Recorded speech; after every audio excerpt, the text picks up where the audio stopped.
you hold your pee for 12-hour shifts. Like, I'm sorry, who does that?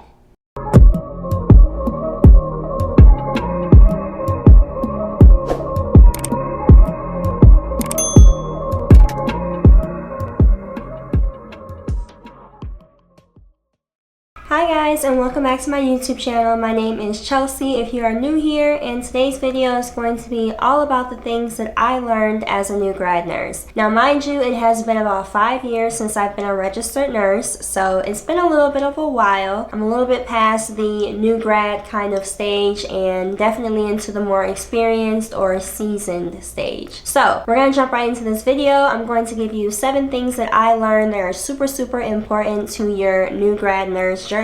So congratulations to all of you on becoming a registered nurse. I'm so happy for you all, and I hope that these tips are super helpful to you. Let's jump right into it. So the first thing that I want to say that I really had to take time to learn was setting boundaries. So setting boundaries is super important because a lot of times as nurses we get wrapped up in caring for other people. A lot of times we don't take time for ourselves, and it's very easy for nurses, especially new grad nurses, to get kind of money hungry. Obviously, whatever you were doing before you became a registered nurse, more than likely you weren't making as much as you made as a new grad nurse. So when you first see that first check come in, you're like, oh, I'm making bank. Like, you know, I'm going to start picking up more shifts. I'm going to start, you know, picking up overtime shifts. And at that point, I want to tell you just to kind of pause, because when you're picking up all these overtime shifts, you're not taking time to decompress. So when you're constantly at work, constantly doing bedside, constantly giving yourself to other people, which is basically what nursing is giving yourself and your time and your energy and all of yourself to another person to care for them. A lot of times you do forget about yourself, you know,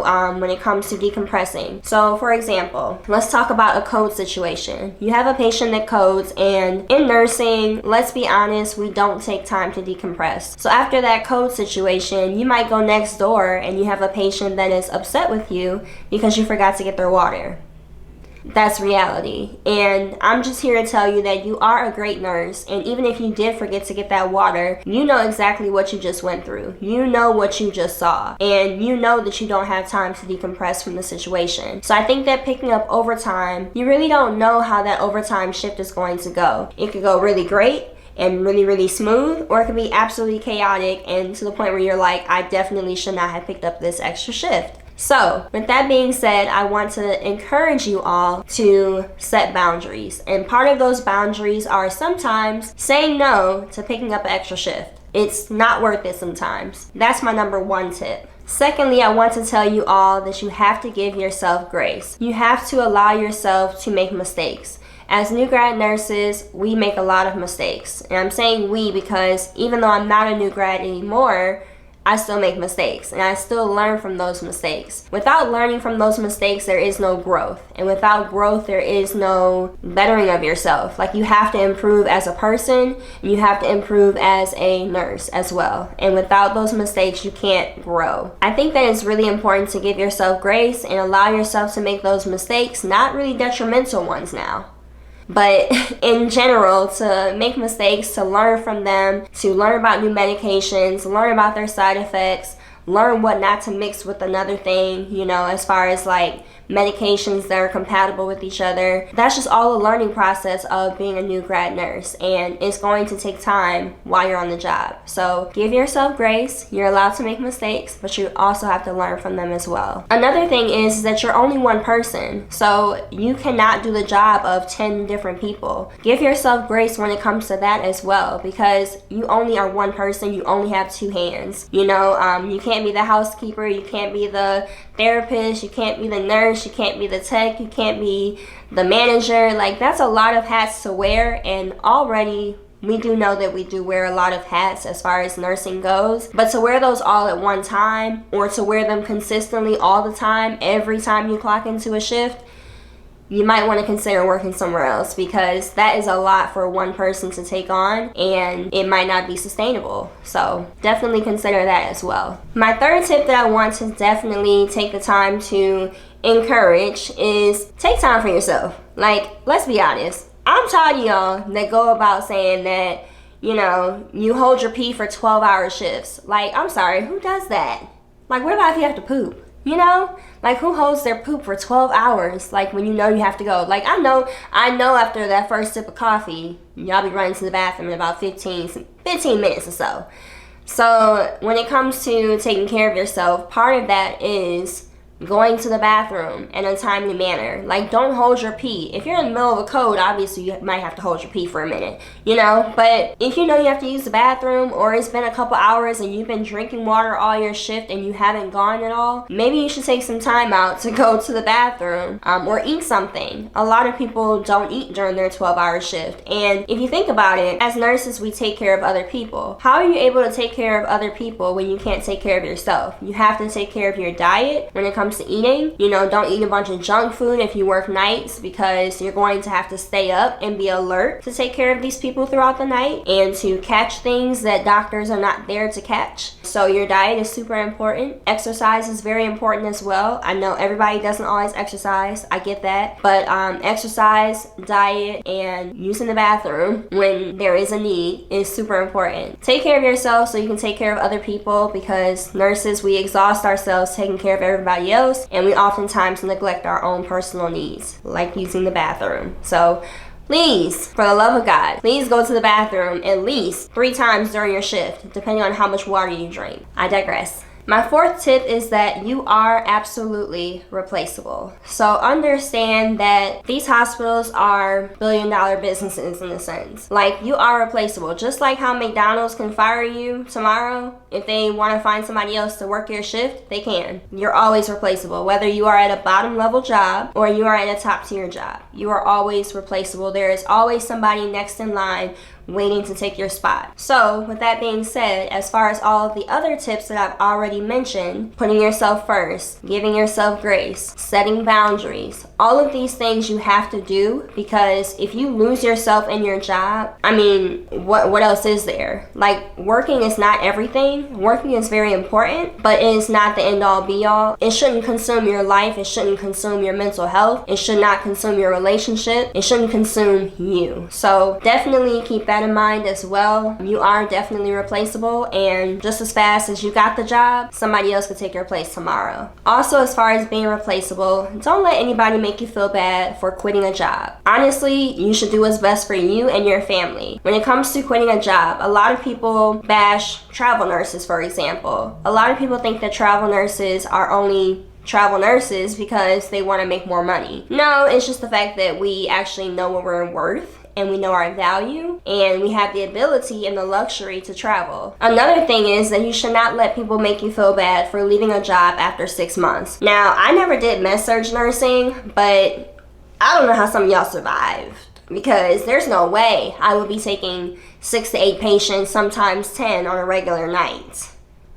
I'm sorry, that's not happening. There's no way. I'm not jeopardizing my license that I cried, prayed, everything. My hair fell out for this good nursing degree and good nursing license. So there's no way that I'm going to be taking care of 10 patients on a med-surg floor when I can get another job tomorrow. Again, knowing your worth. That's why a lot of people do travel nursing, because they are tired of the same thing in every hospital. But also putting yourself first, knowing what your needs are, your family's needs are. You know, all of those things are super important to prioritize. I also have a personal experience with this as well, is that I left a job after 3 months of being there. 3 months as a new grad nurse in the ER. I might have talked about it in my other videos as well, but I was very uncomfortable at the job that I was at. I was being bullied. I feel like I was being undermined and basically seen as less than. And that's just not a place that anybody ever wants to be. When you work in a toxic environment or an environment that's just not beneficial to you, it's time to go. And you have to put yourself first when it comes to that. Don't let anybody make you feel bad for choosing you, because a lot of times they would do the exact same thing, but they're going to make you feel bad for making the decision that you made, because now it screws them over. Understand that as well. My 5th tip is to find yourself a work buddy. For those of you guys that know me very, very well, y'all know I hate wounds. Absolutely with a passion. Hate wounds, hate wounds, hate wounds. Especially the deep stage 4 gaping ones you could fit your whole fist through. No thank you.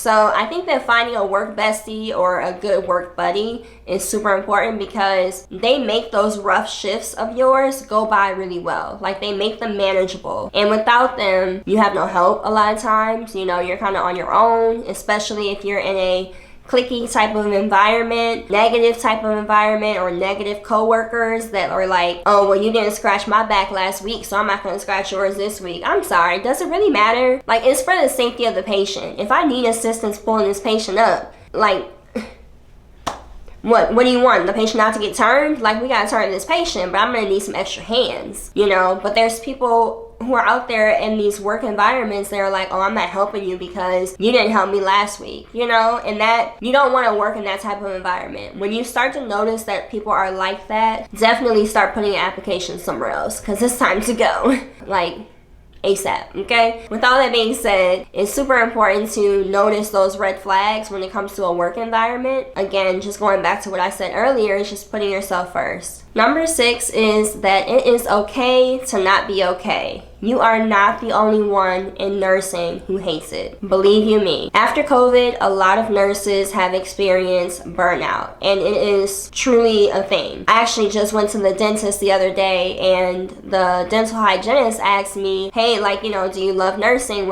Do you love it? You know, and I was just like, it almost is as if like that question just rubs me the wrong way now. I think when I was a new grad nurse, I was super excited. You know, I had worked so hard in school. I passed my NCLEX, you know, and now I have this new job and I love it. I'm making money. I'm doing what I love. Then COVID hit. Then we started to see a lot of things change inside of the healthcare system. We started to see our worth. We started to see how much they're willing to pay nurses.